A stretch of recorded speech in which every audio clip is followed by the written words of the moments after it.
Olá, sou o pastor Carlos Macorda, estou aqui em São José dos Campos, é dia 25 de setembro de 2020, já é primavera aqui no Brasil, graças a Deus estamos saindo da pandemia com esperança, essa coisa vai desaparecer eventualmente, a gente pode voltar a alguma coisa que parece um pouco mais normal. Espero que você esteja bem onde você está.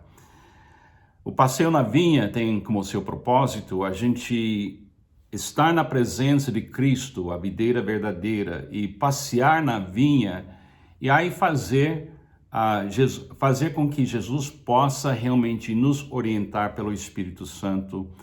E realmente é muito lindo a gente parar um pouco e pensar com Jesus, não somente a respeito de Jesus, mas pensar com Jesus, porque Ele habita em nós, nós temos o Espírito Santo, o Espírito Santo traz para nós o ensino de Jesus e o Espírito Santo faz tudo verdadeiro em nós, o que Jesus é por nós, porque o Pai enviou Jesus. Jesus é tudo e está em todos nós. Hoje vamos falar sobre os 10 mandamentos e o amor.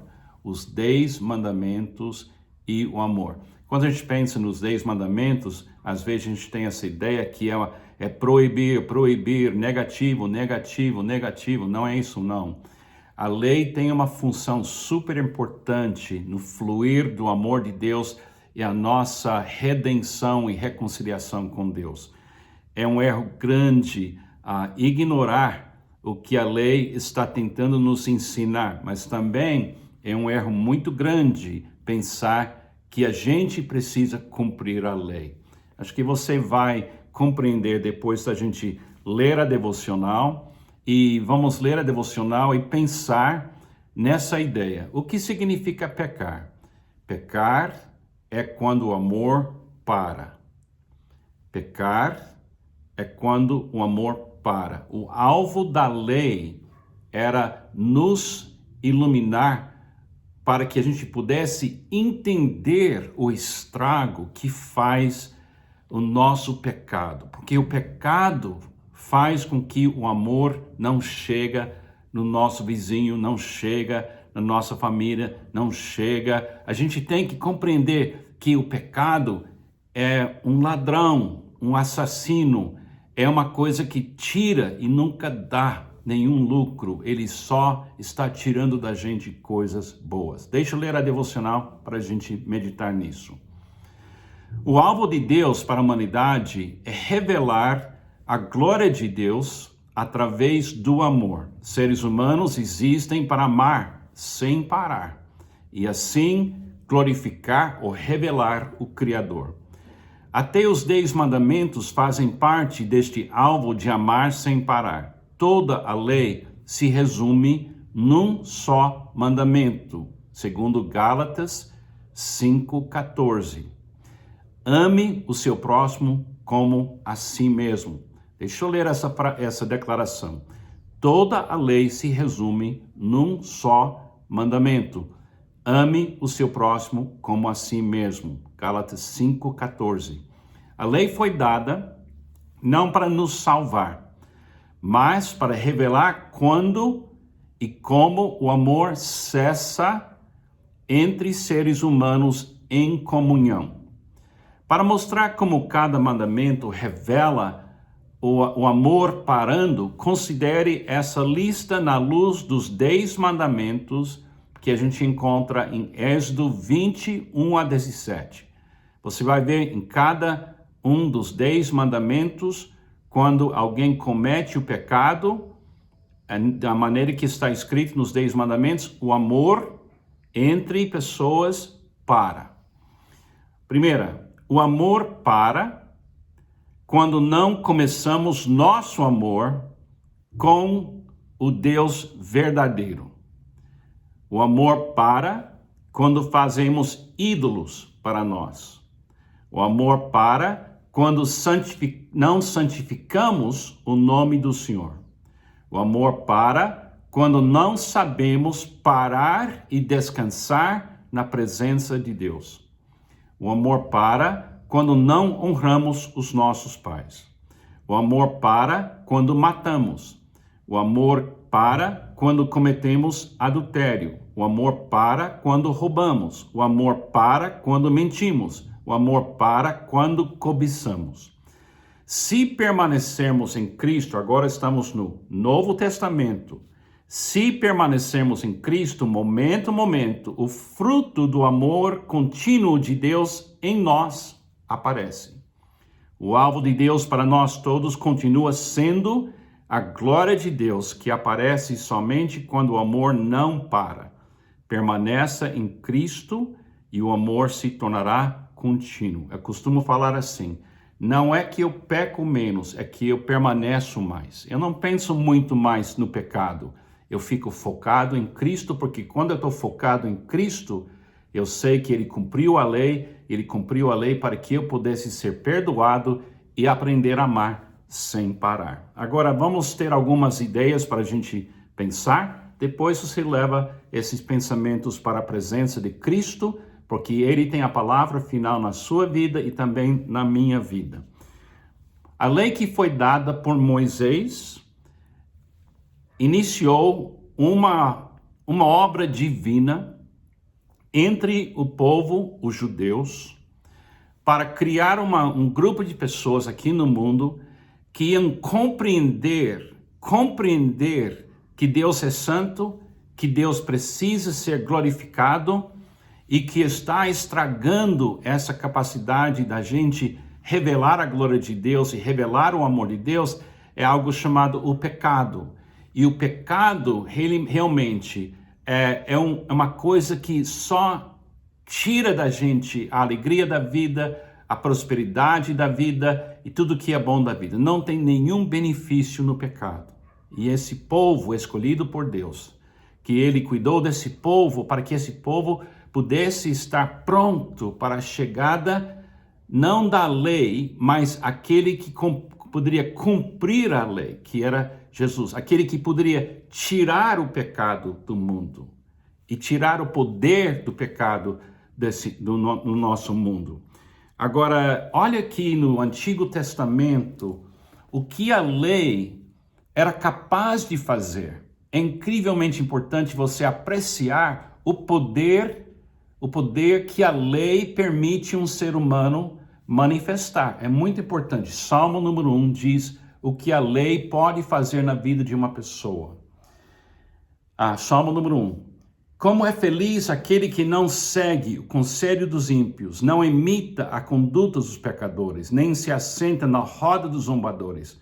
Ao contrário, sua satisfação está na lei do Senhor. E nessa lei medita dia e noite. É como árvore plantada à beira de águas correntes, dá fruto no tempo certo, e suas folhas não murcham, tudo que ele faz prospera. Não é o caso dos ímpios. São como palha que o vento leva, por isso os ímpios não resistirão no julgamento, nem os pecadores na comunidade dos justos. Pois o Senhor aprova o caminho dos justos, mas o caminho dos ímpios leva à destruição. A lei, saber onde o amor para, como o amor para, contra quem o amor para, só a lei faz com que uma pessoa possa dizer, puxa, eu não quero nada com esse pecado, porque cada pecado está tirando aquilo que me permite ser uma pessoa próspera. Agora, a ideia prosperidade não é ter bens acumulados, é a capacidade de viver em paz com Deus e também viver em paz com meu vizinho. Isso é a prosperidade. E o justo é aquele que consegue amar seu vizinho e até chega a amar seu inimigo. Agora, a lei não poderia nos perdoar. Agora, na lei também tinha um lado, além dos mandamentos, do sistema de sacrifícios. Então, todo ano, a nação de Israel praticava com muita disciplina e de acordo com a vontade de Deus, sacrifícios, porque entenderam na luz da lei que eram pecadores que precisavam de perdão e reconciliação com Deus. Então eles praticaram vez após vez, esse sistema, mas o sistema jamais poderia perdoar de vez. e reconciliar o povo de vez com Deus. Para isso acontecer, tinha que chegar Jesus. E graças a Deus, Jesus chega e ele honra a lei. Ele honra a nação de Israel. Ele honra tudo que foi feito até desde Adão e Eva, até Abraão e até Isaac e Jacó, toda a história. Ele honra, mas ele honra como? Cumprindo. Deixa ele falar. Eu vou ler as palavras dele. Diz assim Jesus: não pensem que vim abolir a lei ou os profetas. Não vim abolir, mas cumprir. Digo-lhes a verdade, enquanto existirem céus e terra, de forma alguma desaparecerão da lei a menor letra ou menor traço, até que tudo se cumpra. Todo aquele que desobedecer a um desses mandamentos, ainda que dos menores, e ensinar os outros a fazerem o mesmo, será chamado menor no reino dos céus. Mas todo aquele que praticar e ensinar esses mandamentos será chamado grande no reino dos céus. Pois eu lhes digo que se a justiça de vocês não for muito superior à dos fariseus e os mestres da lei, de modo nenhum entrarão no reino dos céus. Então Jesus não veio destruir a lei. Porque quando ele fala quem mata para o amor, quem comete adultério para o amor, quem começa uma tentativa de amar, mas não começa no Deus verdadeiro para o amor, isso ainda está valendo. Isso é correto. A necessidade de sacrifício de sangue ainda continua. A única maneira de ter perdão tem que ter sacrifício do cordeiro. E agora, mas Jesus é o cordeiro. Nós não precisamos mais sacrificar cordeiros. Ele foi sacrificado uma só vez. Agora, ele se transforma na lei escrita em nós. E ele faz com que a gente consiga viver o alvo da lei, que é amar a Deus e amar ao próximo. É uma coisa lindíssima. Mas nós temos que lembrar que Jesus, ele foi judeu, e os primeiros discípulos eram judeus. Não é desonrar o passado, é cumprir. É um grande erro você tentar levar uma pessoa a cumprir a lei. Não. Ela tem que ser levada a crer naquele que cumpriu a lei, para que, com ele agora, Cristo em nós, a esperança da glória, que a gente consegue cooperar com Deus. E através de Jesus, que é o último Adão, a gente possa voltar para aquela ideia original, que é o ser humano existe para amar sem parar. Gente, é super legal. A gente não vive mais no Antigo Testamento, mas a gente aprende muito no Antigo Testamento. Mas a gente não fica lá, a gente habita em Cristo Jesus e Ele habita em nós. A gente tem que permanecer em Cristo e assim a gente dá o fruto do que a lei estava descrevendo para nós. Jesus agora é tudo. Não temos falta de nada porque temos Jesus. Medite nessas coisas. Aprecie a lei. Leia o Antigo Testamento. Glorifica a Deus que Ele escolheu o povo, os judeus, para ser a maneira que a gente pudesse ver toda essa coisa acontecendo e compreender. Mas graças a Deus que Jesus veio para que a gente pudesse viver o alvo da lei, porque Ele cumpriu a lei. É muito legal. Pense nisso. Leve esses pensamentos para Jesus, veja tudo isso na luz das Escrituras e você vai receber do Espírito Santo um sim, é Jesus, sim, é Jesus. Que Deus te abençoe.